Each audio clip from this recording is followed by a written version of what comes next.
साहित्यिक सचेतना एवं स्वस्ति पत्रिका से जुड़े हुए समस्त बंधुओं को मेरा सादर प्रणाम।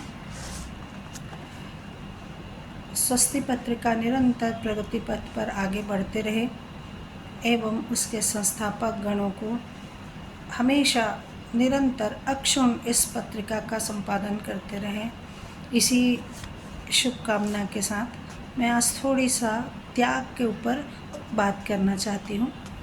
ऐसा कहा जाता है, गीता के 12वें अध्याय में ये कहा गया है कि त्याग से शांति प्राप्त होती है। तो शांति तो सभी चाहते हैं, पर त्याग करना नहीं चाहते हैं, और त्याग नहीं होने से शांति नहीं मिल पाती है। हम पुण्य करते हैं सुख की आशा से, परंतु हमको यदि सुख प्राप्त नहीं हो पाता है तो हम अपने कर्म के ऊपर ही प्रश्नवाचक चिन्ह लगाने लग जाते हैं कि क्या वो पुण्य था, हमने जो किया क्या वो पुण्य था। यदि वो पुण्य था तो हमको सुख क्यों नहीं मिला, है ना। और यदि सुख नहीं मिल रहा है तो हम क्यों पुण्य करें। और यदि कभी कोई पाप करता है और उसको दुख नहीं मिलता है, कष्ट नहीं मिलता है, तो तब भी हम ये प्रश्न उठाते हैं कि वो लगातार पाप कर रहा है पर उसको किसी भी प्रकार का कोई दुख प्राप्त नहीं हो रहा है। तो ये जो पाप और पुण्य जो है वो क्या है। कहा तो ये गया है कि सुख जो है वो पुण्य से मिलता है। जब सुख नहीं मिला तो क्या वो पुण्य नहीं था। तो भगवान ये कहते हैं कि पुण्यस्य फलमिच्छन्ति पुण्यम नेच्छन्ति मानवः न पाप फलमिच्छन्ति पापम कुर्वन्ति यत्नतः। यदि हम सुख चाहते हैं और शांति चाहते हैं तो मैं को यानी अहंकार को, मैं और मेरा को का त्याग करना पड़ेगा। भगवान ने ये कहा कि जैसे पृथ्वी, जल, तेज, वायु और आकाश पर तो मनुष्य का अधिकार नहीं है, हमारा अपना अधिकार नहीं है, ऐसे ही मन, बुद्धि और अहंकार पर भी अपना अधिकार नहीं है। ये अपने नहीं हैं, ये सब भगवान के हैं। यहाँ पे ये ध्यान देने वाली बात है कि अपना अधिकार नहीं है तो फिर ये किसके हैं। तो ये अपने हैं, परंतु हमारा अधिकार इस पर नहीं है। वास्तव में ये सब भगवान के हैं। तो यदि हम भगवान की चीज़ को भगवान को सौंप कर कार्य करेंगे तो अपने आप मन के भीतर शांति प्राप्त होते चली जाएगी।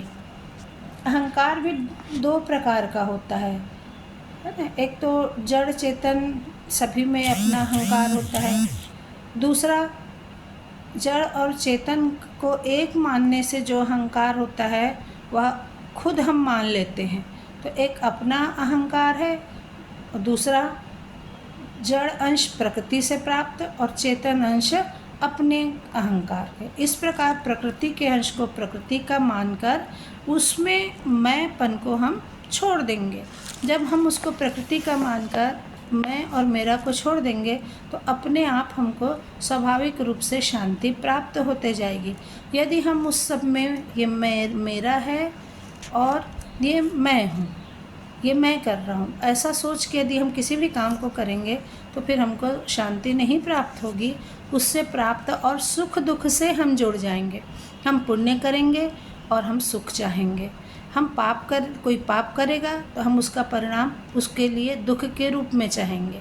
और जब हम उसको मैंने पुण्य किया, मैंने पाप किया, उसने पुण्य किया, उसने पाप किया, ये सब चीज़ों से ऊपर हो जाएंगे, सिर्फ अपना कर्म को करेंगे जो सही है, तब बार बार इसी चीज़ को करते करते हमारा ये जो मैं और मेरा है वो धीरे धीरे छूटते चला जाएगा और अपने आप मन में शांति की प्राप्ति होती चली जाएगी। पूरा का पूरा संसार ईश्वर का रचित है और जब या तो उसको संपूर्ण को अपना मान लें हम, और जो हो रहा है जैसा हो रहा है वो सब अपना ही है, हमको ही सहना है, तब ठीक होगा। या फिर सबके प्रति अपनापन हम छोड़ दें, मैं और मेरा अहंकार को छोड़ दें, है ना, तो फिर क्या होगा, तब भी हम शांति प्राप्त करेंगे। जिस संसार में हम रहते हैं वह भगवान की है, वहाँ की कोई भी चीज़ अपनी नहीं है। हम वहाँ सिर्फ अपना कार्य करने आए हैं और उस कार्य के बदले जो भगवान ने हम पर जिम्मेदारी सौंपी है उसको भगवान का ही कार्य मान कर करें, तब हम शांति को प्राप्त कर सकते हैं, चाहे उसका फल सुख हो या दुख हो। कोई कम जान रहा है, कोई ज़्यादा जान रहा है, यह भी एक प्रकार का अहंकार है। यदि कोई कम जान रहा है तो हमारे अंदर ज़्यादा जानने का अहंकार आ जाता है। यदि हम ज़्यादा जान रहे हैं तो हम कम वाले को सिखाने का प्रयत्न करते हैं। ऐसा लगता है कि जो कम जान रहा है उसकी मुक्ति संभव नहीं है, वो हमसे कम पुण्य करेगा या वो हमारे बराबर में नहीं है। ये सब जहाँ सोचने में अभी व्यक्ति लगता है, फिर उसके पुण्य क्षय होने लगते हैं और उसके अंदर अशांति आने लग जाती है। इसलिए भगवान को सच्चे हृदय से प्रार्थना करें भगवान का, और ये कहें कि हे भगवान, कर्म करने की शक्ति दीजिए, मैं सत्कर्म करूं और सभी चीज़ों से मैं का त्याग करते हुए मैं लगातार मैं और मेरा का त्याग करते चलूं, जिससे मुझे शांति प्राप्त हो। अब बस जैसे ही ये भावना आते जाएगी, मन एकदम शांत होते जाएगा और किसी भी प्रकार का कोई भी कृत्रिम उपाय नहीं करना पड़ेगा।